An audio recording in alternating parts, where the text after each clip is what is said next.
Jadi makanya ingat ya, sebagian ilmu itu mangkul. Mangkul itu ya tadi sumya masjidan mergo mahallus sujud. Sumya musolan mergo tempat sholat.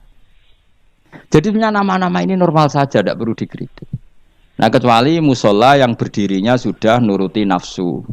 Moh dikiai ini wong liya terus gawe musola dewi. Lah itu nafsu. Tapi kalau berdasar kebutuhan karena tadi laisa li alimin ayyuqallida aliman akhar. Memang antar orang alim kalau ketemu satu majelis itu mesti sensitif. Itu sudah sunnatullah apa? Lho sunnatullah. Jajal misalnya ono mursyid mulang ning masjid. Saking tawaduk saya ikut. Sebenarnya saya ingin ikut. Secara nurani saya ingin ikut. Tapi kan ya sakake mursyide. Gak bebas ya. Waduh Gus Pak. Oh mesti meriang wis tak jamin. Iki ora urusan sombong-sombongan. Loh saya pernah, karena ini bukan sombong. Pernah di Masjid Jamek Tuban itu ada acara. Yang ngisi kebetulan teman saya zaman sekolah di Sarang. Itu saya pas itu yang main saja sama anak saya karena saya sering dolanan di Tuban, main keluarga bapak saya di Tuban. Keluar ketemu saya salaman. Lho Gus kene-kene wis suwi. Wes innalillah musibah. Innalillah musibah Gus. Ya ngrungokno ngajiku. Gak aku mrene. Seneng alhamdulillah. Terus, tapi sebagian waduh. Jadi sebetulnya saya ingin tawadhu. Aku berkali-kali saya ingin tawadhu. Sebenarnya saya ingin ngaji. Kalau ada kiai yang mau saya masih ingin ngaji. Tapi sing wani sapa itu. Akhirnya mau ngaji Mbak Bahmun, Mbak Bapak karena itu yang berani. Saya masih sering datang ke kiai konsultasi, masih sering sampai sekarang. Masih sering ditimbali, dijak ngaji masih sering. Tapi masalahnya hanya Mbah Mun sekarang, Bapak sudah meninggal. Tapi kalau ada kiai pesaing, saya Gus siap. Saya datang. Tidak mau salah tak lawan. Tak anggap hoax. Oh tak lawan. Tak tahu kok jenengan hafal Quran pinten. Tolong jus, aku tolong pulang. Lereni. Misalnya mulang isya, nanti khatam pinten. Dari nanti khatam, aku tahu khatam. Oh, gentinan tak ulang itu tetap. Karena ini enggak profesional, enggak profesional. Goblok sih mulang wong alim ini gini enggak. Itu salah dalam hukum manapun. Tapi jangan kira saya ada ingin ngaji ingin. Makanya saya sering makmum di mana-mana makmum. Karena saya ngaji sama orang lain tidak mungkin, mesti mereka sungkan. Maka tawaduk saya tak wujudkan saya jadi makmum. Di mana-mana saya sholat tuh makmum. Wiling-wilingan bahwa saya siap ikut orang mukmin. Kan sholat lebih ringan kan, lebih gampang. Dan agelam langsung mulai ikhya, balik ikhya tak balik ngaji. Enggak ngarep aku tak jamin. Ngono maca pertama wis salah. Qolal Ghazali iku salah iku sing cara nahwu sebener Qolal Ghazali iku. Urung-urung wis. Kayak iku nisbat iku nak rofa ya.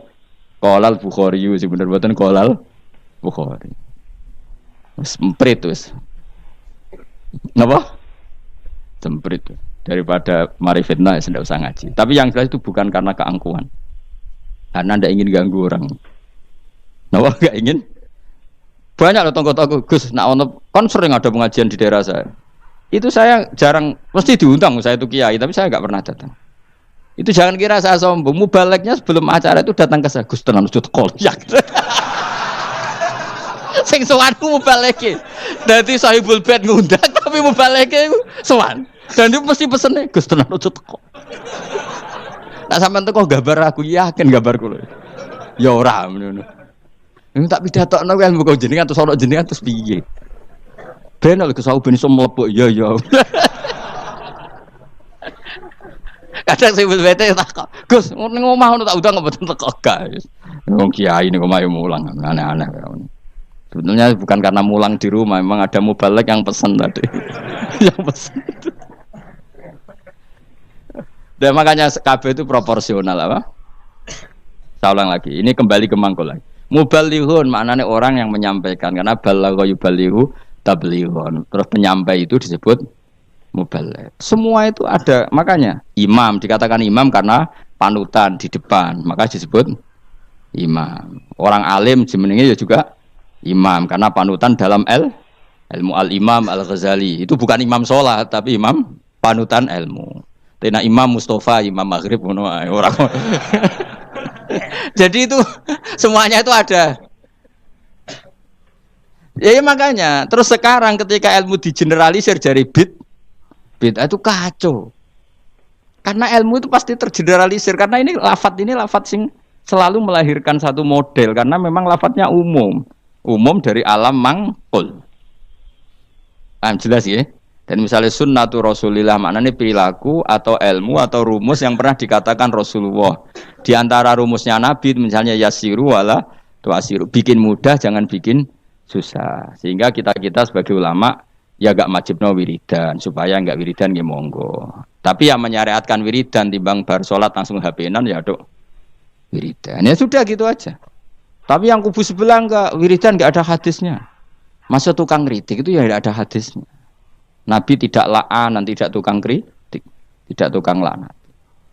Tapi terus kowe kiai mursyid terus semangat wiridan, santriku nak ra wiridan ra santriku iku ya keliru.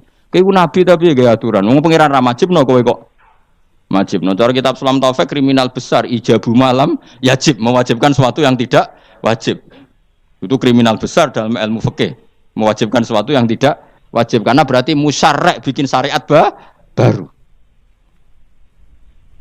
Makanya di pondok saya itu saya seneng sebagian santri wiridan, sebagian malah tak kandani sing rodok guri, nak ben bubar. Ya sunat ben go iling-ilingan agak wajib. Saya dulu ngaji di sarang, imamnya sudah mbah mun separuh musala bubar. Di Lirboyo saya berkali-kali makmum ya separuh masjid bubar. Go iling-ilingan nak wiridan tidak wajib, tapi separuh ya ikut wiridan. Iling-ilingan nak wiridan sunat. Aja koyo pondok-pondok sing fanatik wiridan koyo berdoain itu ya berat. Ono sing wanti wiridan bid'ah. Tapi ora anti HP. Bar salam wiridan ra oleh tapi nyalakan HP. Oleh. Lha iku hadis endi misale takok-takokan hadis. Wong ora usah ngono biasa wae. Kaya kula nus biasa wae. Ketemu sampean yo seneng, ketemu biasa wae. Ngene-ngene titipane Kanjeng Nabi Muhammad sallallahu alaihi wasallam. Kanjeng Nabi kapundhut wiridane ummati. Jadi sing dipenggalih Nabi ku umat. Lan kula anggere muangkel sampean ora sida. Ngereling hadis ummati wadah. Mangkel lah ditipane Kanjeng. Seneng mangkel lho Nabi piye nah. Diulang ngene ya ono ya ora ono berita alim ta opo. Terus nandingi aku tau nak partai politik lho pinter. Nggih kader pinter, ketua umum dia anak buah, gang sedelok wis digusur ketua umumnya. Mergo anak buah luwih pinter, tadi cepet gaya generasi ku cepet. Kiai ku kelambatan. Partai politik, ketua umum biasa gak dikisir anak buah. Berarti cepet kan oleh gaya minterno itu. Minterno bodoni, bora ora pokoknya terus cepat pinter. Gusur kadang ketua umumnya digudeta. Iku pinter tak goblok. Pinter tapi madorot. Cenata pinter tapi madorot ya. Ya jelas ya. Jadi namanya Nabi dipilihkan Allah. Makanya kayak aja kaget nak. Ono orientalis bilang enggak ada di Taurat itu kata Muhammad Ahmad. Muhammad Ahmad itu kata mangkul apa? Kata mangkul. Maknanya mangkul itu maknanya. Dan di situ memang ada makna-makna yang jelas menunjuk ke Rasulullah Muhammad sallallahu alaihi wasallam. Jelas ya terus bener. Ya setelah lah pangeran gawe ngoten. Terus masalah salah ini yang perlu terang. Ini yang perlu terang. Nabi itu kalau salah itu tidak kayak kita. Kalau kita kan salah beneran. Ya salah beneran ya salah bakat. Jadi kira kepen salah ya tetap salah. Jangan bakatnya itu salah. Tapi kalau Nabi salah itu memang didesain Allah supaya nanti jadi syariat. Kalau Nabi gak pernah salah maka syariat ini gak akan terjalan. Misalnya Nabi Yusuf pernah ditakdir sekamar dengan Zulaikha. Ditakdir sekamar dengan Zulaikha. Ya sama rasa takut carane piye kok iso sekamar. Kowe mesum temen kowe. Iku ditakdir. Apa? Ditakdir ngene Nabi Yusuf ditakdir dadi cah dalem. Cah dalem artinya sudah di dalam rumah. Mungkin pas ngerusi spray. Nabi Yusuf ora kok Mustafa ganteng Nabi Yusuf. Cara setengah baya mesti minat. Singkat cerita Zulaikha tertarik terus narik Yusuf ke kamar terus ingin dijak begitu. Yusuf enggak mau terus lari. Ya sudah, akhirnya kita punya syariat. Syariat ketemu setengah bayang syahwat adalah lari. Ya sudah seperti itu. Kowe ora usah bayangno Nabi kok sak kamar mbek wong wedok itu didesain Allah sedemikian rupa supaya ada syariat cara lari, cara akhirnya diceritakan. Yusuf lari. Nah, kemudian yang namanya lari itu kalau mau dijambak atau ditarik mesti kena gamis yang belakang. Ya tak warai. Kemilah ini paham Quran tanpa tafsir. Berarti nunjukno nak Quran juga butuh tafsir. Ambek butuh tafsir, begitu butuh sanad. Amin. Apa milih ra paham terus Gak ono hisabe. Lha kok. Lha ngaji rilek. Ayo nanti. Ah paling sih. Nanti Mas. Lah kayak Mansur. Apa? Lek balik apa? Si, kok oleh ning Indonesia. Lho kok oleh mulai ning Indonesia? Cina. Ayo nanti. Lho iki gak kuyen. Tafsir. Bilang aku tafsir. 02. Tak mutu kabeh. Bulan ini ono kok. Kalau mau pada bujuk aku suwon ngaji Febrai, sumpah ngurusi ngomong. Karena Febrai ngaji terakhir, so bersawal ngaji. Bagi uzlah. Awas udah sowan, serasa sowan. Ketemu kiai paling barokah ya pas apa? Ngaji. Kok hadis jelas. Sowan udah. Ya anak kiai dia seneng suwani urusane, bukan aku mboten jelas terang-terang. Ini loh, kira rasanya jadi aku. Kalau orang nyontok ulama dhisik terlalu sempurna. Nyontok aku. Kalau kadang nangis tenang bisa.